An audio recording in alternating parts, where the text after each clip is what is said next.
হল এফেক্ট। আচ্ছা, এটা আমার কনস্ট্যান্ট কারেন্ট পাওয়ার সাপ্লাই, এইটা আমার ম্যাগনেটিক কারেন্টটা দেবে। এটা তো হল প্রোবের যে ইনস্ট্রুমেন্টটা পুরোটা, আর এটা হচ্ছে ডিজিটাল গস মিটার। আমরা প্রথমে এই যে টেবিলটাতে এখানে যেটা আছে ম্যাগনেটিক ফিল্ড কারেন্ট I 1.5 অ্যাম্পিয়ারের জন্য যে আমরা ম্যাগনেটিক ফিল্ডটা পাচ্ছি, সেটার জন্য আমাদের আগে যেটা করতে হবে, প্রথমে কনস্ট্যান্ট কারেন্ট পাওয়ার সাপ্লাই থেকে 0 দেবো। 0 দিয়ে দেখবো কত আসছে। এবার এটা তো 0 আসেনি, তাই জন্য এটাকে 0 অ্যাডজাস্টমেন্টটাকে ঘোরাতে হবে, ঘোরে তোকে 0তে করতে হবে এটাকে। করলাম। হ্যাঁ, 0 হলো, এটা হলো আমার 0 অ্যাডজাস্টমেন্ট হয়ে গেলে। এবার এটাকে আমি 1.5 করবো। হ্যাঁ, এটা কাছাকাছি নিয়ে যাবে। হ্যাঁ, 1.5। তাহলে আমার এখানে কত আসছে? 1303। 1303 বা 1304, সেটাকে আমরা নোট করবো। এই 15 এটার জায়গায় এটা হচ্ছে আমি নোট করলাম। হ্যাঁ, এবার তারপরে হচ্ছে এটাকে সেট করতে হবে। এই পাশটা এই পাশে থাকবে, ওটার কোনো ফিক্স ব্যাপার নেই। আচ্ছা, ফিক্স ব্যাপার নেই, কিন্তু এটাই। কিন্তু এই জায়গাটা ফোকাস করে এখানটায়, এই যে দুটো উইথটা, এই দুটো উইথকে সেম থাকতে হবে। আর এটা যেন একদম পারপেন্ডিকুলার দুটোর মিডিলে থাকে, টাচ না হয়, কিন্তু ক্লোজ থাকলে বেটার। এবার সেখানে আমার 1.5-এ এটা কনস্ট্যান্ট কারেন্ট পাওয়ার সাপ্লাইটা আছে। এবার সেখানে আমার এই হল এফেক্ট সেটআপটাকে অন করলাম, কারেন্টে নেব। এবার 0 কারেন্টে প্রথমে কত দেব? 0তে আমার ভোল্টেজ চেক করতে হবে। 0তে ভোল্টেজ এটা আছে। এবার এখানে আমার যে এটা আছে যে হল এফেক্টের ম্যাগনেটিক ফিল্ড ডিরেক্ট আর ম্যাগনেটিক ফিল্ড রিভার্স। এবার এখানে রেড মানে পজিটিভ, ব্ল্যাক মানে নেগেটিভ, তো এটা কিন্তু আমার ম্যাগনেটিক ফিল্ড ডিরেক্টে আছে। এবার তার জন্য এটা হচ্ছে, এখানে এটা বলে দিই যে কারেন্টের যে হলুদ, কারেন্টের জন্য হলুদ আর সবুজ তার, ভোল্টের জন্য রেড না। কারেন্টের হলুদ মানে পজিটিভ, গ্রিন মানে নেগেটিভ। আমরা কিন্তু কারেন্টের কোনো তারকে এখন আর টাচ করব না। এবার ম্যাগনেটিক ফিল্ড ডিরেক্টের জন্য যে আমরা ওয়ান ডিরেকশনটা করছি, সেটা মানে হচ্ছে একদম পজিটিভ, রেডে রেড, ব্ল্যাকে ব্ল্যাক। এটা ওয়ান ডিরেকশন গেল, এটা নিলাম। এবার ম্যাগনেটিক ফিল্ড যে রিভার্স ডিরেকশনটা ওখানে দেখছি, এই ভ্যালুটা কি করে নিব ডিরেক্টের জন্য? ডিরেক্টের জন্য এই যে কারেন্টে এখানে আছে 0তে, ভোল্টেজ করলাম, এটা দেখলাম কত আছে, এটাই কি লিখবো? এটাই লিখেছি। তাই এবার চেঞ্জ করবে এবার চেঞ্জ না এখানে, তারপরে এগুলো বাড়াবো, সেটা বলছি।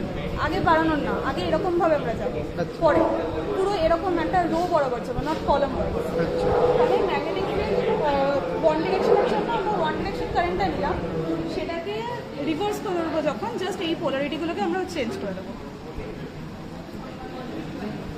পোলারিটি চেঞ্জ হলো, তখন আমরা কিন্তু এই কলামটা লিখলাম। এবার এটা হচ্ছে রিভার্স ডাইরেকশন। হ্যাঁ, এবার ম্যাগনেটিক ফিল্ড রিভার্সের জন্য এটাকে অফ করে করতে হবে। ঠিক আছে, অফ করে করবো, অন করে না। এটা ম্যাগনেটিক ফিল্ড রিভার্স হয়েছে। এবার এটা রিভার্স না ওটা রিভার্স? ম্যাগনেটিক ফিল্ড একবার ডিরেক্ট একবার রিভার্স, এটা পোলারিটি উল্টে গেল মানে রিভার্স। হ্যাঁ, এবার এই দিকে এখানেও তো রিভার্স করলি। হ্যাঁ, এটা রিভার্স করা আছে, ওই কারণে এটা হচ্ছে ম্যাগনেটিক ফিল্ড রিভার্সের রিভার্স, মানে fourth column, not third. Third কলামের জন্য ম্যাগনেটিক ফিল্ড রিভার্সের ওয়ান ডিরেকশন, তখন সেটাকে জাস্ট এটা করতে হবে। এটা হলো, এবার যেমন আছে থাকলো। এবার কারেন্টটাকে আমরা বাড়াচ্ছি 0.5 যদি করি এখানে। আচ্ছা, আমি এখানে 1.65 দিয়ে এটা দিয়ে দেখাচ্ছি। সেটাকে এখানে কি যে ওই যন্ত্রটা দিয়ে এগুলো চেঞ্জ করতে হবে? হ্যাঁ, ওটা দিয়ে করতে এটা দিয়ে চেঞ্জ করতে। এটা কনস্ট্যান্ট আছে। হ্যাঁ, এটা হলো, এটা 1.56 এর জন্য যেটা হচ্ছে, এটা কিন্তু আমরা তখন এটার জন্য এই ফোর্থ কলামটা লিখি। আর এখানে প্রত্যেকটাতেই রো বরাবর চেঞ্জ করব? রো বরাবর, নট কলাম বরাবর। এটাকে বারবার বন্ধ করে করে? বন্ধ করব। ঠিক আছে।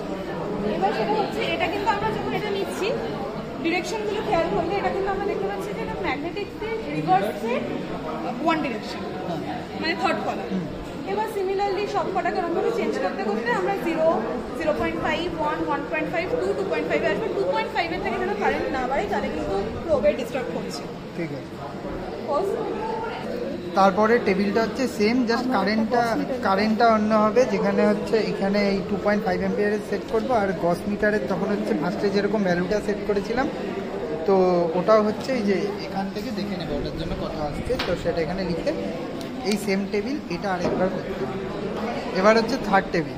থার্ড টেবিলে আমরা এই হল প্রুফ কারেন্টটাকে ফিক্স রাখছি, 2.5-এ ফিক্স রেখে করবো, এখানে 2.37 আছে। এটাকে এই হল প্রুফ কারেন্ট ফিক্স রেখে আমরা ম্যাগনেটিক কারেন্টকে চেঞ্জ করছি। এবার একই জিনিস চলবে, জাস্ট ম্যাগনেটিক কারেন্ট এখান থেকে আমরা 0, 0.5, 1 থেকে 2.5 অবধি যাবো, 2.5-এর বেশি না, একই জিনিস চলবে। এবার একদম লাস্ট টেবিলের জন্য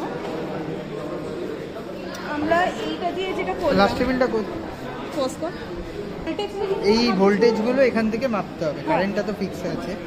এবার এই লাস্ট টেবিলটার জন্য, এই লাস্ট টেবিলটার জন্য এবার এটাকে, এটা যেটা ছিল এটাকে সরিয়ে এবার গস মিটার আছে। গস মিটারের জন্য আমরা এখানে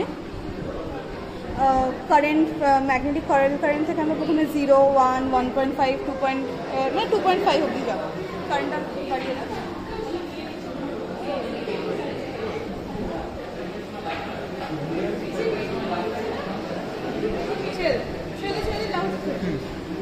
ওখানটার জন্য এখানে যে আমরা যে গস মিটার ব্যবহার, এটা এই যে আমরা এটা ইন্টু 1-এ করছি, মানে এটা হচ্ছে 637, কিন্তু এটা যদি আমরা 10-এ করি এটা 63, এটা মানে কিন্তু 630 ইন্টু 10 যেহেতু আছে, জিনিসটা হলো মানে আমরা 1:1-এই করবো, ইন্টু 1-এ করবো। যখন কারেন্ট বেড়ে যাবে, যে এই জায়গাটা একদম নাল দেখে একটা দেখা বাড়িয়ে দিই। 2.5-এর বেশি বাড়াস না, তুই অত বাড়াস না, অত বাড়াস, 2.5-এর বেশি বাড়াস না, ঠিক আছে? এখানে কিছু দেখাচ্ছে না। এটা মানে কি 2120? হ্যাঁ, 2120। এবার আমার কলমটা দেখলে বোঝা যাবে আমরা একটাই করেছি মেজার্ড ভ্যালু, একটা কারেক্টেড ভ্যালু। এখানে মেজার্ড ভ্যালুটা আমরা এই কারণে লিখেছি কারণ -17 এসছে 0-তে, 0 কারেন্টের জন্য -17 এসছে কারণ 0 অ্যাডজাস্টমেন্টটা করিনি। 0 অ্যাডজাস্টমেন্টের জায়গাটা হচ্ছে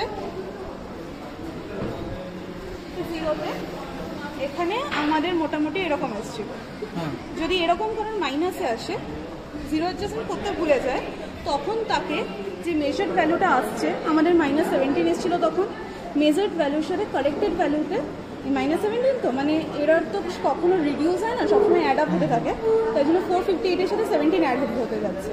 এটা পরীক্ষায় যদি এই আমরা প্রথমে ইনিশিয়ালি করতে ভুলে যাই যে 0 কিন্তু অ্যাডজাস্টমেন্ট, ভিডিওতে যেরকম দেখালাম ওরকম করলে লাগবে না, ওরকম করলে লাগবে না, কিন্তু ইনিশিয়ালি যদি আমরা করতে ভুলে যাই তখন আমরা একটা এক্সট্রা কলাম জুড়ে দিলে হবে, এমন না যে আমাকে পুরো টেবিলটা কাটতে হবে। ঠিক আছে